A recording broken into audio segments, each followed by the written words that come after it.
Is coffee guaranteed in the future, Komal?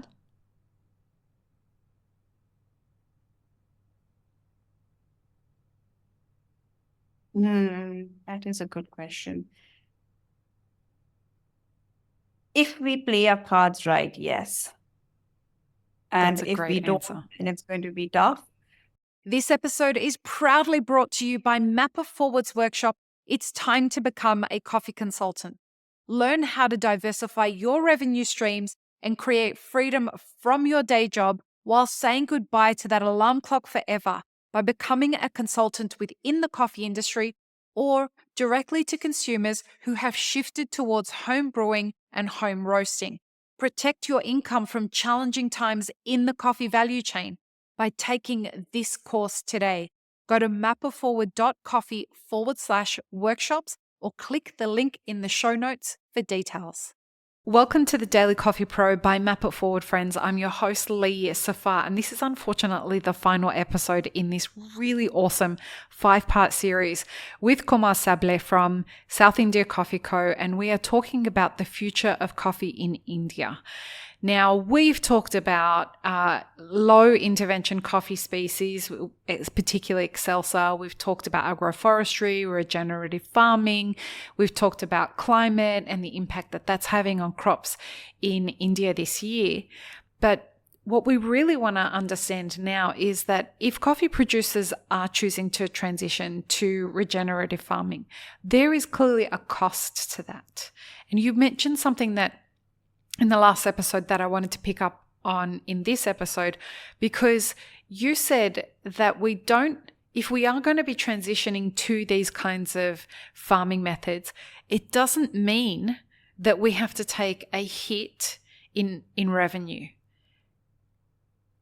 And that to me was actually quite a light bulb moment, because my assumption was that if we're going to be doing all of this, there's going to be a hit to revenue.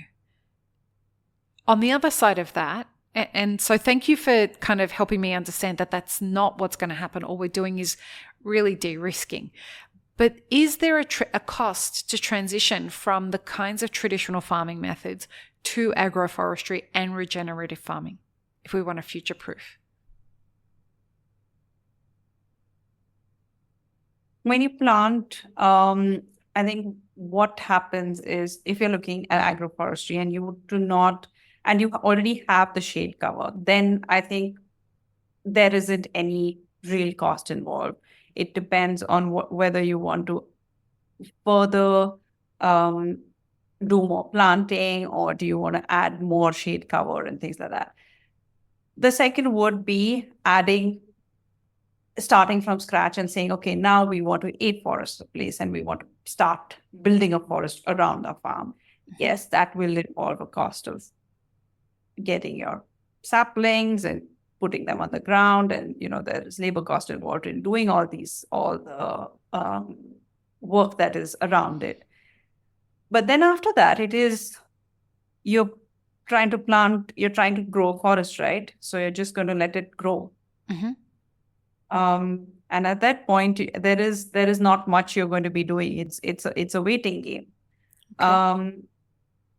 In terms of investment, what I feel, or in terms of impact on how you can do this, is it is very, very important for us to start looking into investing in the future, whether it is in innovation or working towards the future of coffee.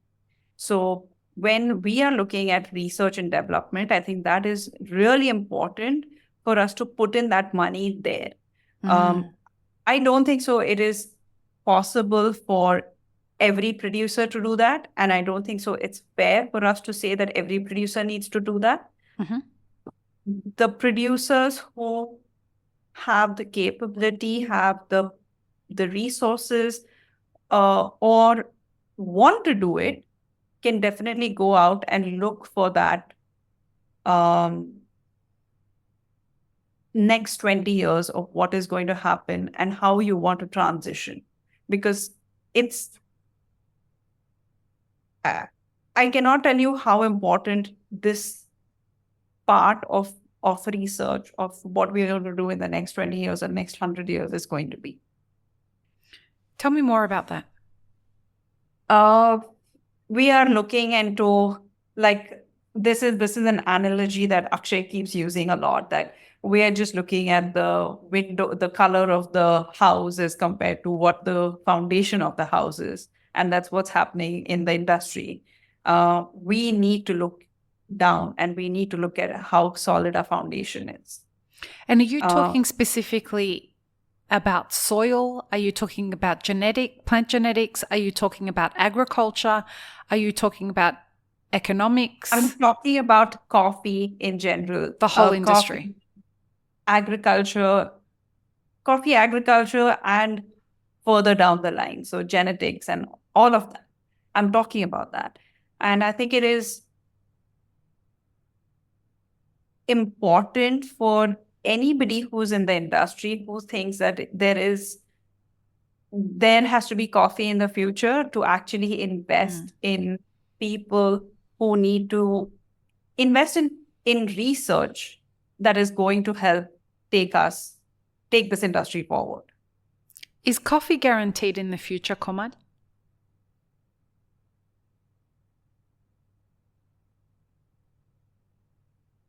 That is a good question. If we play our cards right, yes. And That's a if we great don't, answer. then it's going to be tough.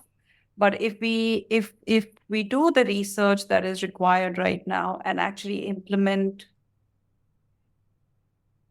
it the way it's supposed to be, I think it'll be fine.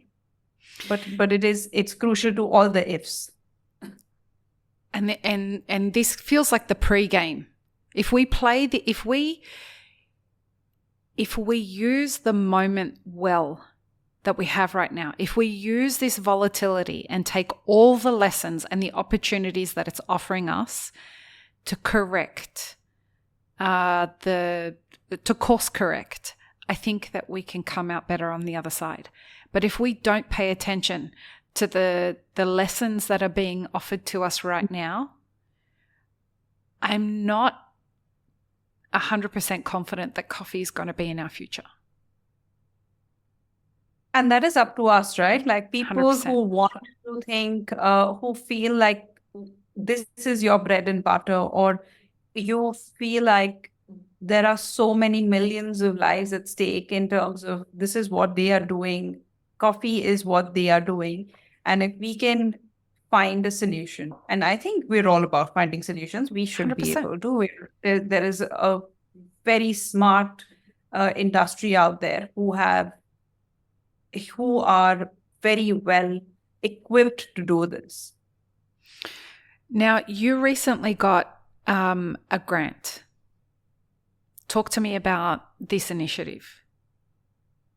So this grant was given to us by Coffee Circle, which is in Berlin, and they are a fantastic coffee roasters. We applied for the grant, and the grant basically is about planting excelsas in different conditions and gathering data on how they are actually doing, how they are going to be over the next few years. We are going to essentially understand how the coffee is working in different soils and different conditions before we say, hey, this is it and this is the next big thing. We have to do our research before I say it out and give it to small producers as the next big thing. So the research grant is really about understanding whether Excelsa is actually climate resilient and whether it will grow in different and difficult conditions. That is what the grant is about. And we're very excited to just do this because we will be gathering a lot of interesting data that is going to be shared with Coffee Circle, and we'll see what happens as the years progress and in terms of how these plants are going to kind of take to the soil that we're planting it in. What's the impact of this kind of investment on an industry level? I mean, what they are doing is fantastic. They are actually putting in investment. They have kind of given a grant to, I believe it's 6 or 7 other people, and they're all very, very different initiatives. Research for coffee's future is one of those grants where it is very difficult to get money for saying that, oh, we're going to understand whether it is going to work or not. Whereas everybody wants a result-driven thing. So this for us has been extremely helpful, and we want to see how we can actually further this, because what it is going to do is we will in the future get job creation, because we are essentially adding another species. We are adding another layer to the entire supply chain in terms of educating people, even educating people on how this coffee could be a different, like essentially an added income to you, right? And then it could be, so it is going to be essentially a fantastic thing to move forward if we decide that money has to be put into research the way we want to see it, and we can actually give the word for it is we actually can give results and show that we have to get money for research, because it is in terms of coffee, if we don't get enough funding for research, then it's going to be really tough. Because research is so expensive, right? From a time perspective, as well as you've got to give up land that could be earning you money to do these experiments, right? Am I understand that correctly? So no, so we're trying to like do the experiments in places that they don't have anything growing. So it's essentially going to be an added income to them, or things that haven't worked in the past. Maybe that land hasn't been able to grow good coffee. So we are actually putting these plants in very difficult terrains or places where coffee or anything else isn't growing for them at the moment. So that is where we are trying to essentially give them added income to it. And are these people who know how to grow coffee? They don't do any kind of agriculture. Like, what is the backstory there? No, so this is all again coffee. Most of them are coffee farms that they know how to grow coffee, but they have never like ventured into. Yeah, so that's one part of it, and second part of it is we're going to be gathering data in terms of soil and temperature. So soil, we are adding soil sensors and temperature sensors where we will be able to pull out this information throughout the year on how that land has kind of what information that has. We can gather this information in terms of how wet the soil was, or what is the relative humidity, how much rain that place had, and what is the growth rate of the plants with these certain parameters. I think it's fantastic that they're doing this kind of, just for clarity's sake, clearly given that I don't know who owns it, we're not talking about them because we're promoting them or they have a financial interest in anything we're doing. I love that they've supported what South India Coffee Co. are doing, which is why we're talking about it. And what the work that you're doing will go on to help producers around the world by having this option of low intervention coffee crops, correct? Okay, great. Yeah. Now, what's the next steps for South India Coffee Co.? What's the future look like for what you guys are going to be doing? So yeah, next steps is a lot of research. Again, we are still in the research phase of understanding which coffee species that we have planted are more resilient in different difficult conditions, or in might work in drought tolerant areas.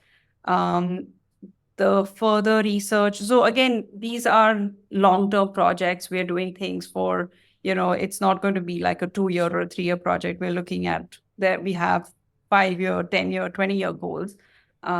for South India Coffee Go. The research part is one. Two is, of course, we want to work with more producers across India who do believe in the vision that we are creating, and actually work with more people who want to do good quality coffee. I don't talk specialty. I say good quality coffee. And we want to showcase Indian coffee across the globe as much as possible, because I think we have a wonderful story to tell, and we have some really interesting producers who are doing fantastic work, and I think that should be celebrated. I agree. And so if anyone's looking for good coffee from India, get in contact with South India Coffee Co. I've had it. I've had the distinct honor of being able to spend some time on the farm. It's magical. That's the only way that I can describe it. The coffee is to die for. So check out the links in the show notes if you are interested. Komal, thank you. This has been amazing. I love having you on the podcast because of all I learn, and also because of what other people tell me that they learn from when you and Akshay come on the podcast. We can't leave him out. He does add some value.